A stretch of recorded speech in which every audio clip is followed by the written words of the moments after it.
Tell me we live.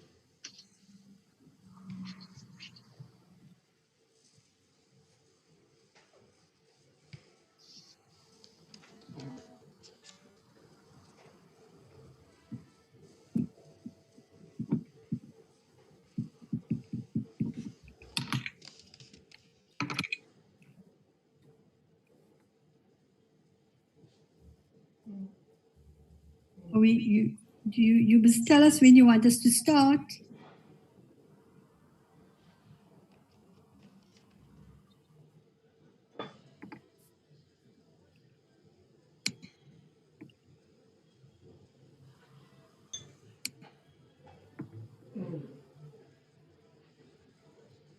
Okay. Good evening, everybody who's part of the this gathering. My name is Zubaydah Jaffa. I'm a long-standing journalist. In South Africa, we refer to someone like me as a veteran journalist. I have had numerous experiences through my life, but I'm not here to share that. We are here today to have the honor of speaking to Waad al-Kateab, who is the director of For Sama, which I assume many of you have just watched. And Waad, welcome to this discussion. Thank you so much, Zubaydah. Thank you. I'm very honored to talk to you. It's a virtual discussion. So it would have been lovely to be in one room with you, of course, but it's not to be. We are making the best of the situation we are in. I must say to you, and I want to start immediately by saying to you that your story has deeply affected me and has touched me and my daughter. Because it's so interesting for me that she kept on saying to me, "Mommy, it's what you lived through. Mommy, it's what you have lived through." But yours is fresh. Yours has just happened. It's not long ago, and I just can't imagine how very, very, very hard it must be for you. And then so many things that I want to talk to you about. And the three major areas that, of course, time won't really allow us to get into it a big way, but I wanted to talk to you about Sama, of course. And I believe there's another little baby, but we're focusing on Sama. And then I wanted to speak to you a little bit about the civil war in your country. And then thirdly, I want to ask you some questions about journalism. So let's start with Sama. I'm sure everybody's interested. It's a pity we can't see her there, but interested in knowing how old is she now? And tell us a little bit about her. Yeah, so first, thank you so much, Zubaydah, and I'm very honored and happy that I'm now part of this amazing festival, and I'm sorry that we can't be face to face, but of course I'm very grateful for all the audience who just has watched for Sama. Sama now is 4.5 years old. She will be 5 in Christmas, so not very long time from now. And we live now in London, both of us with Hamza and my second daughter, Taima, who's now also 3 years old. And we're just trying to adjust with our new life here and trying to understand, it's been now 3 years since we left. And although still hard for us to believe what happened and how we can move forward after everything we've been through. How does it feel for you to be away from your country? I mean, this is something because, I think, and also so many Syrians, I think, share with us the same thoughts, because we didn't live by our decision. We've been forced to flee out. we were inside. We tried just like to dream of better future for us, for our families, for our people. But what happened in Syria and the regime and the violence that they used since the first day of the revolution, it was just like driving people to leave. And I mean, it's something you will never be used to. I mean, we live every day to see that dream that one day we can be back to Syria. What happened in Syria wasn't like civil war.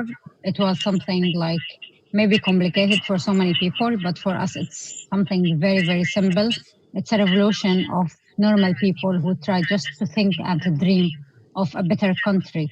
And just like the regime and their allies, the Russian forces and the Iranians and so many other people who were just supporting the criminals who did all these massacres for years.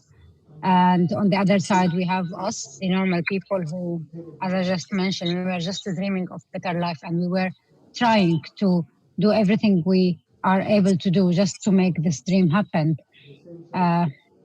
That's why, like it's not easy for us to understand and to process about we didn't do anything bad. We were just wanted better life. And what is your relationship now with the people in Aleppo and with your country? How do you connect? How do you relate to that? Because this will obviously impact on Sama down the line. Yeah. Like, I mean, now it's very hard to explain because like half of our nation, like over 12 million people in Syria have been displaced. Like over 6 million is internally and the other 6 are just touring around the world from Europe to Britain to Lebanon, Turkey, Jordan, the countries who are around Syria. So I think the main thing that we are connected to each other, that we all wanted to be back to Syria. The Aleppo city, like the place where we were living, it's now under the regime control.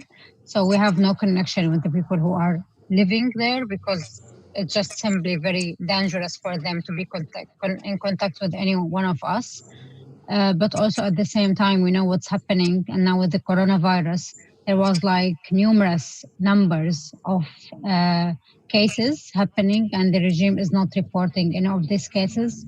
I mean, we have like over 130,000 people who are in asylum prisons, who are disappearance, who like no one knows where are these people and what happened to them. We have so many like places who are still until today out of the regime control, and these people have facing so many like challenging from the regime bombing to the COVID-19 now, and to like to fully cut off of water or electricity because the regime just want to like put them in a siege after everything happened. So I mean, there's so much need in Syria for all of us as Syrian to be together and to try to like just do any big or simple steps just to help the people there. But at the same time, like we're still like really sharing the dream that one day we will be back to our country and everything will be okay. And if you look back, do you have, I see in the movie towards the end, you say that you have no regrets and you are clear about what you were involved with. Can you explain that a little further? Was it a conscious decision that you took right at the beginning, or did you find that you were in that situation and so you just was driven along by it? I mean, as much as this decision was very complicated, but also it was very simple. Like you are in a place where normal people who are like students or friends or colleagues who were going out to the street to chant for freedom, for dignity, for the basic things that we needed in Syria as like for our lives. And on the other hand, there's like an armed people, militias, like the regime also like forces who were shooting on these people just because they are chanting out. So like as much as it's complicated, but also it's very simple. Like you don't need to question yourself which side you want to be on. like, of course, you will be with the people, you will be with the future, with the hope, with the dream, not with the death and with people who want to burn the whole country because of dictatorship. So, I mean, like, yeah, I found myself in very like obvious way with the side of the life, not of the death. But also at the same time, like the risk that all of us we were putting ourselves in, or even like to fight every day to create and to find and to catch that hope after everything is happening every day. It's not something easy at all. But also, like, I think we still believe that what we were doing is the right thing. We still believe that, like, it doesn't matter how long it will take to, like, get Assad down, or like find this justice, or to feel like we have a country, like a free country, which we want to gain one day. But I think the like the hard battle now is how we can really create this hope, because we believe in our hearts, all of us, that this is the right thing to do. Like, you can't just like watch what's happening. You need to be part of this. You need to seek for that change.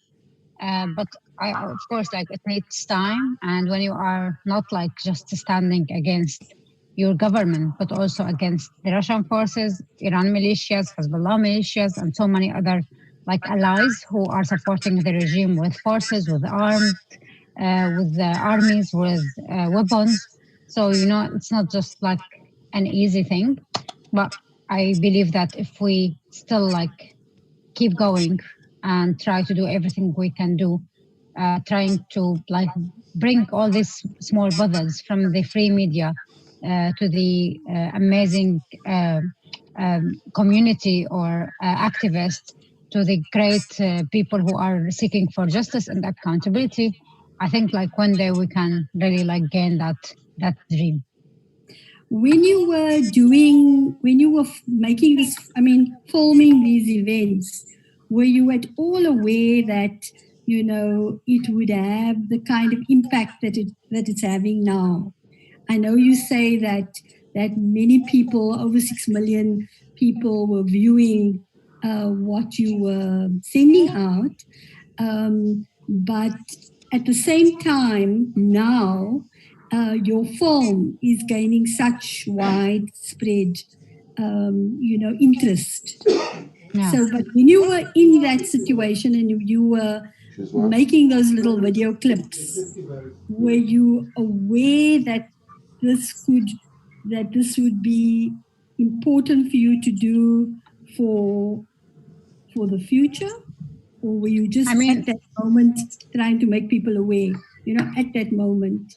yeah, I mean, to be really honest, like we weren't thinking of a future when we were inside. Like, we were pretty sure in one way or another that we could be killed at any second. The bombing and the shelling and the unbelievable like violence that was happening, like, you will never expect that you'll be survive after that. And everything we were doing just like for this moment. We've never had the plan, like, even like to cook for tomorrow or something. We were just like thinking about this moment. But also, like, when I was filming this, I know that this is like a treasure, a very, very important things. But I've never expected that this is something I will see there, this result of this or something. I was trying to document everything I was living through, or our people like living through. But I had just like, okay, I should do this because this is very important. But I don't know what will happen next. And when I was survived, I was kind of like, I remember exactly like the first week after we went out from Aleppo and we were safe. I was looking at this archive and like just I was shocked about, okay, now I have all of this archive. I mean, I had no faith at that time that I could make any difference, but I know also that this is the only responsibility I have now, because I should tell the story. I should not just like give up and give the regime what they want. And for this reason, I start to work on Forsema, but also on like when I was working on Forsema for 2 years with my co-director Edward Watts here in London, and sometimes we spend it also in Turkey. I was just thinking that, like, I'm just doing something for me, for my people, not for the whole world, because I know, and I thought at that time, and we've been told also a lot from other journalists and people who we know that like don't put any high expectation about what this film will make because people are very tired of death, of blood, of refugees. People are just like doesn't want to do and know anything about Syria, so like it's enough for them. And we thought that really at the beginning, but then when we started seeing how the film was worldwide, how people just were like really begging us to tell them like what can they do, what difference they could make. I think that's when I really start to understand that like no, that's really something could make difference. And for this we built our impact campaign Action for Sama, and we were trying to gather the amazing reaction from all over the world to maybe like do very small steps. But I believe that all of these steps matters. It's you were able to capture and record history. You know what people will speak about one day, and journalism and storytelling. You know, it's usually the first record of history, and Yeah. so you can be very satisfied that you have, you have played that role in being the first, accurate recording of what actually happened in Aleppo, because it's different to see it like that in all its harshness than to just read about it or just to see little clips on the TV.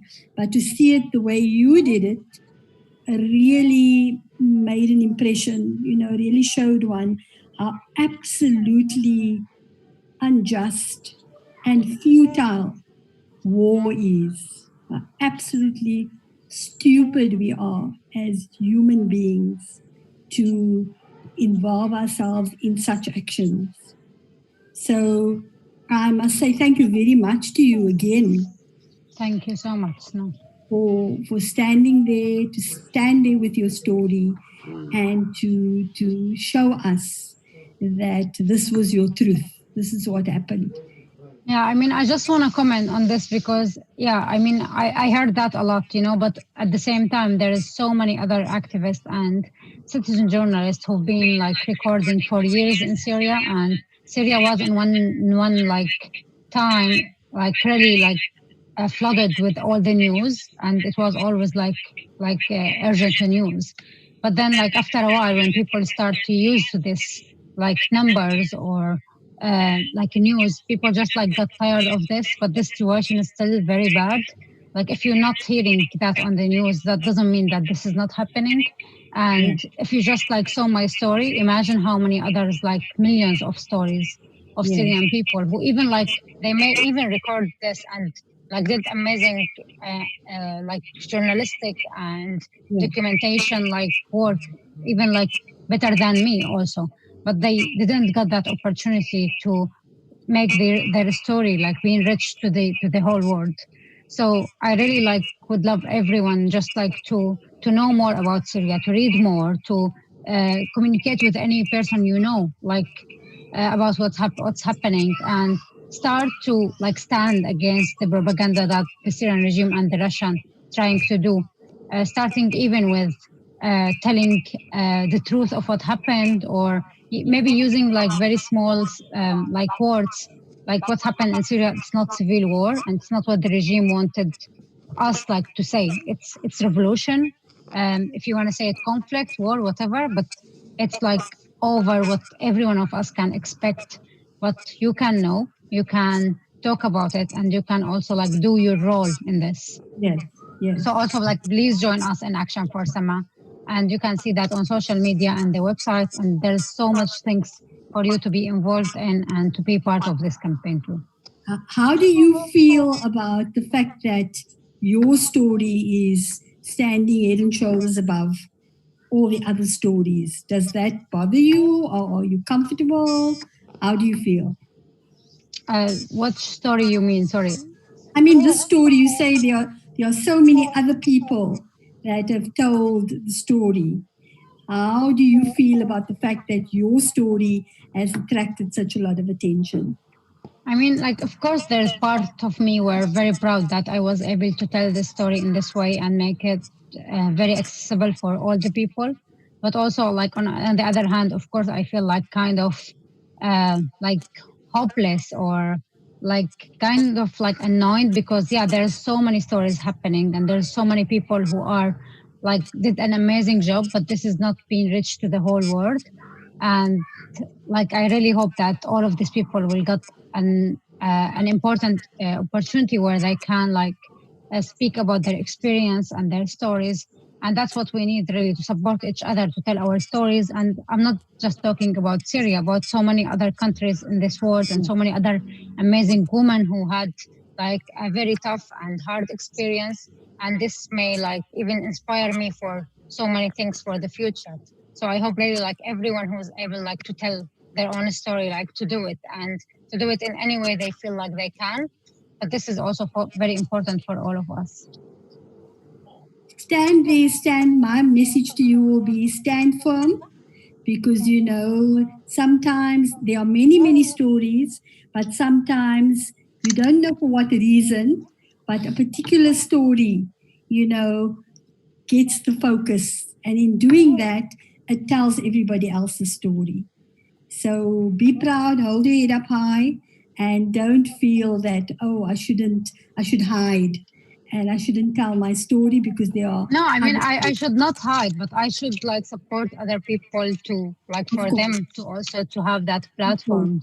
And I of think as like so many other journalists and people who are working like now what you are doing in like uh talking about even my story now, like, and you have a story too, but I really would love people to know about everyone else's story. And as much as it's important for me about my issue and my country, but also about so many other issues. Like we should really care about each other and care about others' issues. definitely. There's a scene in the movie where one of the people asks you to stop filming, and yet you carry on filming. Can you explain that to me? Why you felt at that point to carry on filming? Yeah, I mean, I was in the middle of the chaos of a normal day in the hospital where there's like maskers, like tens of people in the corridor, just like laying down on the floor. And then, like, uh, I was just like moving between the people, trying to film as much as I can. When I met and when I saw this woman who was walking next to her husband, who's carrying her child, which was around like I think 6 months or something, and it was very clear that he's not alive anymore. And when I heard her like voice was shouting at me, and at the first like second, I thought she doesn't want to be filmed, and that's what I mean. Anyone could even like understand from the situation itself. But then suddenly, like you can hear her voice shouting again, that asking me and begging me to keep filming, to tell her story and to let the whole world knows what's happening in Aleppo. And I think like this thoughts was all the time in my heart and in my mind as every other woman and other mother in Aleppo, because you know like we are struggling between these two things. People Yeah, knows a lot about Syria and no one did anything, but at the same time like any picture or video could make difference and could make something like stops in that situation. And yeah, for her, I think at that time I felt that like this lens and this camera means that the whole world can see what's happening through this. But at the same time, I know that like I wasn't able to change anything in her life at that time. And I hope yeah. that through this film and through other amazing work from other colleagues, we could be able at least to gain some accountability and justice for the Syrian people. To make a difference. I'm just having a look at the questions that are coming through from Facebook. There's a question here. I don't see who the questions are from, but I have one question is How widely has the film been seen in Syria? Oh, it's from Mandisa is. Oh, I'm not quite sure who's asking what question, but the question is how widely has it been seen in Syria? She reads backwards. So I know that the film was like in illegal links between people in Syria, especially in the regime area where you can't like find it legally. But also at the same time, I know now it's available now in on Netflix in the Middle East. So many people like now can watch in that area in Syria, Lebanon, Jordan, and I just feel like this is something make me so proud that although like I can't be in Syria, but now my story is available for anyone who want to watch it there. I understand also that the regime like has very big problem of making this story like out there, but also I know that from some amazing messages I got through Instagram and Facebook from people who are living under the regime control. I mean that was something very, very important for me. Must have given you a lot of pleasure. Yeah, exactly. The next question is, the footage in the film is very raw, often difficult to watch for the viewer. How did you navigate this violence and your role as a new mom? Yeah, I mean, to be behind the camera at that situation, and especially like, and sometimes I was pregnant, and other times I was very like young, and then when you know that, like this is something, it's not something like you would love to do, but you have no other choice. You have to do this. And for me, as a like filmmaker who is able like to deal with the camera and to film this stuff, this was something like make me feel like I'm here for a reason. I can make some difference. And even if I was killed tomorrow or anything, but I'm doing my job, my duty to these people. So most of the times I was just like focusing on the importance of transporting this material more than what is my feeling toward this, because of course, I mean, I'm not just like as a journalist who's coming to this area to cover this like war. I'm one of these people who are living in that situation. My daughter is behind this camera, my husband too. And at any second, I like all this tragedy could be like happening with me personally. So, I mean, it was very hard, but when you are in the middle of all of this, you just think about how you survive and how you keep going more than like anything. Sure. Then there's a third question from Cholofelo. Is it Kwakwa? Yes. How did you deal with the danger and fear that surrounded you and the need to continuously record and film? So, I mean, you can deal with this, you can used to it, but also at the same time, you can just like ignore it. I mean, you have to like challenge your fears and all the time try just to think about, I mean, we could be killed at any second, and we are very, I mean, accepting this, let's say, with the time, but you can't use to that. You can't use, because everyone around you who's like been missing, or every one of our friends who was killed or something, you feel like there's part of you like being missing. But at the same time, like, I mean, we have no other choice. We are in this place. We should fight in our way. And my way was the camera, as Hamza, his way was like to be a doctor and to try to treat people as much as he can. And I think like the hope that we were getting from our relationship, both from our relationship with the amazing people who were in Aleppo, which we had just one example in the film from Salem Afra and their kids, but also there was an amazing community around us who were just like give you so much hope and so much strength just to keep going. And I think that's how we survived all.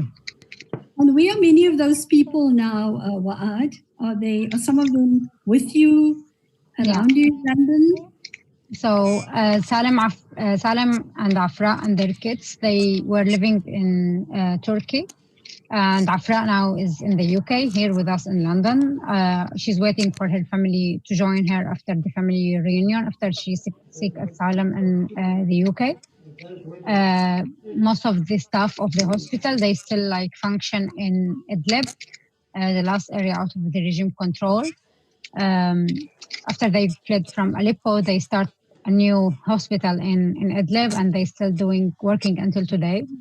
And unfortunately, just like 3 days ago, the hospital was closed because of the coronavirus. They found the first case in the hospital, which was dead because of COVID-19. So now they are just like in lockdown, the whole hospital. So, I mean, they are trying to do their best in that situation, but still like very hard and very difficult, unfortunately. And tell me a little bit about your husband, about Hamza. What is he doing now? What is he? Has he been able to rebuild some sort of life? Yeah, so Hamza is here in London with me, and he will start a master in public health in London in September, just like a month from now. And he has been working with a company here in the UK who's dealing with hospitals inside Syria to facilitate their funds and like their salaries and the fees and the expenses that they have. So he was in contact with the hospital in different like role now. And we hope really when he will like do this master, then maybe he want to be like a doctor again. It's not that like difficult here in London, but also it's not easy. So he just wants some time to be like to know what he really wants to do next. I see there aren't any further questions coming from the Facebook sites as far as I can see. So I want to just ask you as we slowly start rounding off, that, you know, Sama's of course very young still, and you will only know in years to come how she processes and how she will process all of this. But what are if you were to think ahead, I know it's not easy, but what would be your wish? How would you want her to understand what you have lived through and what happened to all of you? I mean, this is not an easy question at all. And the answer, like, just what I'm thinking now, but of course it could be like totally different on reality. Yeah. So I think the main thing that will make it easier for me to explain and maybe like harder for her to understand that the film itself, because now like I have like kind of tool to show her what happened and to tell her this story in like, so she can understand and she can know what happened and why we are now living in London, why she's not able anymore to be back to Syria. And the same also for Taima, her second like sister. So far, she's kind of like, yeah, as you just said, like she's still young. She doesn't understand really like what's happening, but she knows that we are from Syria, Aleppo. We can't be there now. But of course, like when she will like grow up more, and I don't know in which age, but of course at one point we will sit down together to watch the film and for me to explain like as much as I can about the situation. I started already like in some stories before bedtime, like kind of just telling her about her and Naya and our life before, but in very like fairy tale way. But at one point, of course, like we will face the reality as it was. There's a question here, which is not an easy question, coming from Facebook. It says, on a personal level, do you suffer from PTSD? And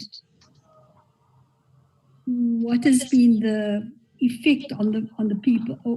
Are people, I understand from the question, are people who are with you having these difficulties?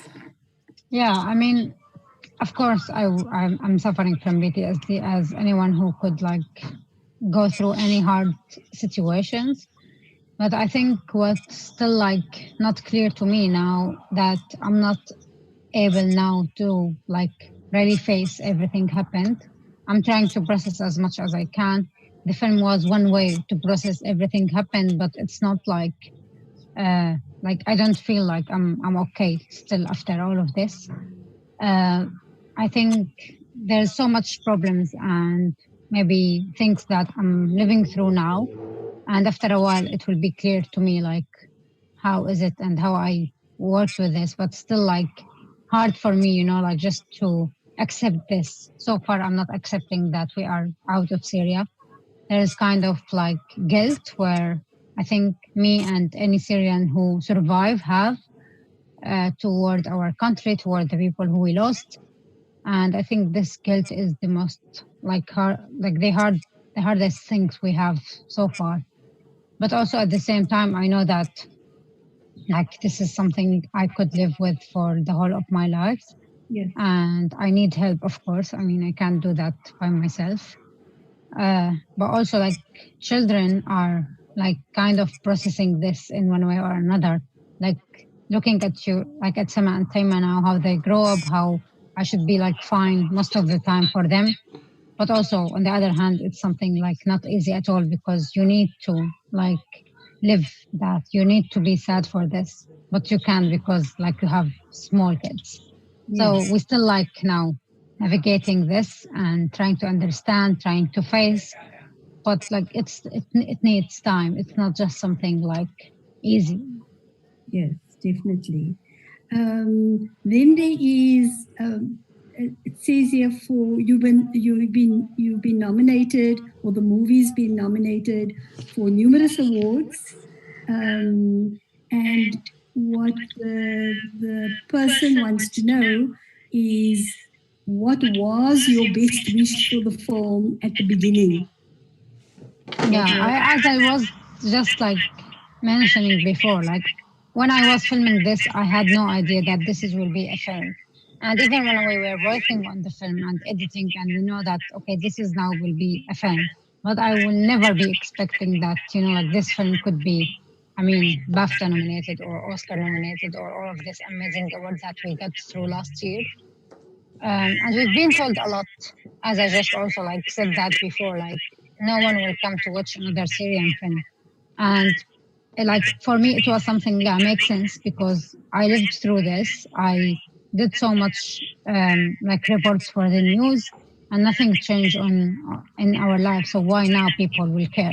But I was wrong, yeah. And the amazing thing about all these awards were that amazing platforms when we meet people who are influencers, when like people really will be more care to watch the film or interested to watch the film because like it got this like numbers of awards.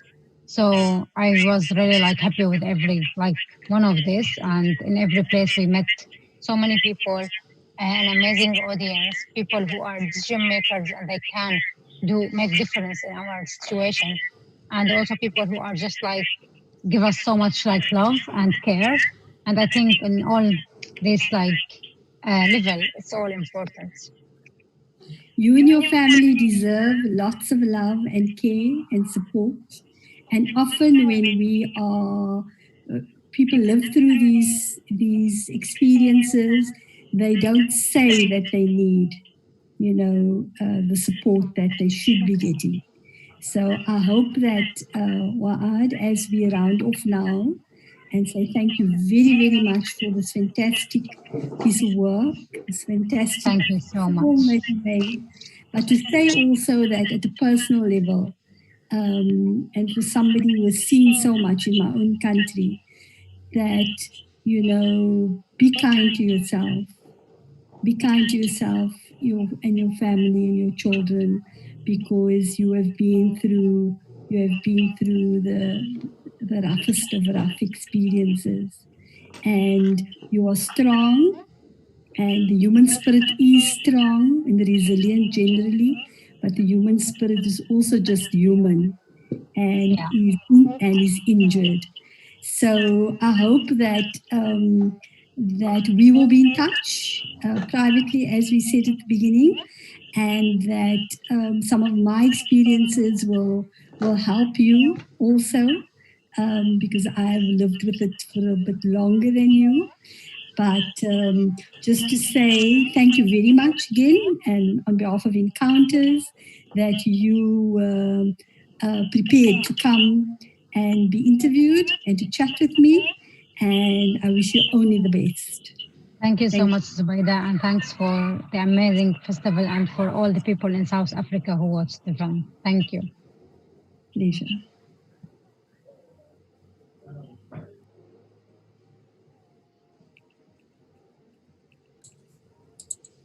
Hi, Zubaida.